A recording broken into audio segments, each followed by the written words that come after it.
Hello everyone, আসসালামু আলাইকুম। আশা করি ভালো আছেন। আমিও ভালো আছি, আলহামদুলিল্লাহ। তো আজকে আমাদের গ্রামের যে মসজিদটা ছিল এর একটু পরিষ্কার করলাম। তো হয়তো এখানে অনেক ভাই বোন কমেন্ট করে বলবেন যে ভাই মসজিদ পরিষ্কার করছেন, ভালো কথা। তো এটা ভিডিও করার কি ছিল, আর বলারই কি বা ছিল? তো কথা হচ্ছে ওইটা না। তো কথা হচ্ছে আমাদের বাংলাদেশ থেকে যখন শেখ হাসিনা সরকার পদত্যাগ করে চলে গেল, তখন থেকে আমরা আবার নতুন করে বাংলাদেশটাকে সাজানো গোছানোর জন্য চেষ্টা করছি। তো দেখা যাচ্ছে অনেক ভিডিওতে বা অনেক ইয়াতে যে রাস্তাঘাট সবকিছু পরিষ্কার করা হচ্ছে বাংলাদেশের। তো শুধু রাস্তাঘাট পরিষ্কার করলেই কিন্তু হবে না, আমাদের এলাকার পাড়া মহল্লার তো শহর বন্দরের যত মসজিদ আছে এগুলো কিন্তু পরিষ্কার করা উচিত। কারণ এখানে অনেক মুসল্লি নামাজ পড়ে, পরিষ্কার পরিচ্ছন্নতা থাকা কিন্তু অনেক ভালো। এই জন্যই আজকের ভিডিওটা করা। তো কেউ না জেনে না শুনে বাজে মন্তব্য করবেন না। তো দেখেন, আমাদের মসজিদটা কিন্তু অনেকদিন আগে পরিষ্কার করেছিলাম একবার। তো তারপর থেকে আর পরিষ্কার করা হয়নি, প্রায় 1-2 মাস হচ্ছে। তো আজকে ভাবলাম যে মসজিদটা পরিষ্কার করা কিন্তু আমাদের দরকার। তো এই জন্য আমাদের গ্রামের যত ভাই ব্রাদার বন্ধু বান্ধব ছিল তাদেরকে নিয়ে আমি চলে আসলাম মসজিদটা পরিষ্কার করার জন্য।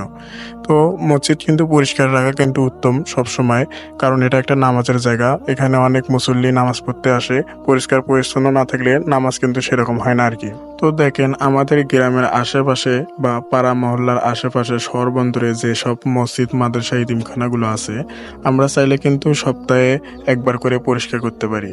তাও যদি আমাদের প্রতি সম্ভব না হয় তাহলে কিন্তু আমরা মাসে অন্তত 2বার করে এগুলো পরিষ্কার করতে পারি। তাছাড়া দেখেন, আমরা কিন্তু অনেক জায়গায় ফোন টিভি বা এমনিতে বসে থেকে অনেক সময় কাটিয়ে দেই আর কি। তো এই সময়গুলো আমরা এই কাজগুলোর প্রতি যদি ব্যয় করি, আমাদের সব হবে ইনশাল্লাহ। তো কাজটাও হয়ে যাচ্ছে। তো আপনারা আপনাদের এলাকার মসজিদ মাদ্রাসা যেসব আছে সপ্তাহে অন্তত একবার করে পরিষ্কার করার চেষ্টা করবেন ইনশাল্লাহ। তো আপনারা ইতিমধ্যেই দেখতে পাচ্ছেন আমরা কিন্তু সবগুলো জায়গায় মসজিদের ভিতরে বাইরে সবখানেই পরিষ্কার করতেছি।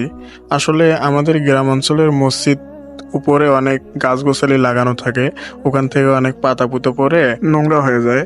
তো আমরা এখন থেকে ভাবছি যে আমরা প্রত্যেক সপ্তাহে একবার করে হলেও আমাদের গ্রামের এই মসজিদটা আমরা পরিষ্কার করব। আপনারাও চাইলে করতে পারেন, সমস্যা নেই। তো দেখেন, এখানে যারা আমরা এখন কাজ করতেছি আমরা কিন্তু সবাই যুবক ছেলেপেলে।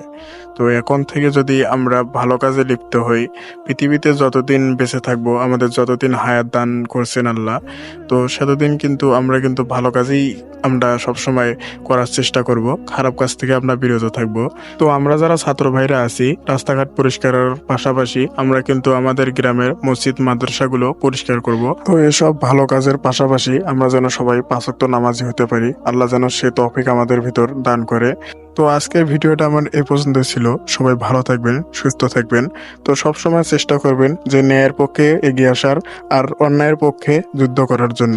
তো সবাই ভালো থাকবেন, সুস্থ থাকবেন। আল্লাহ হাফেজ। আমাদের মসজিদের কাজ শেষ, বাড়ির পথে রওনা।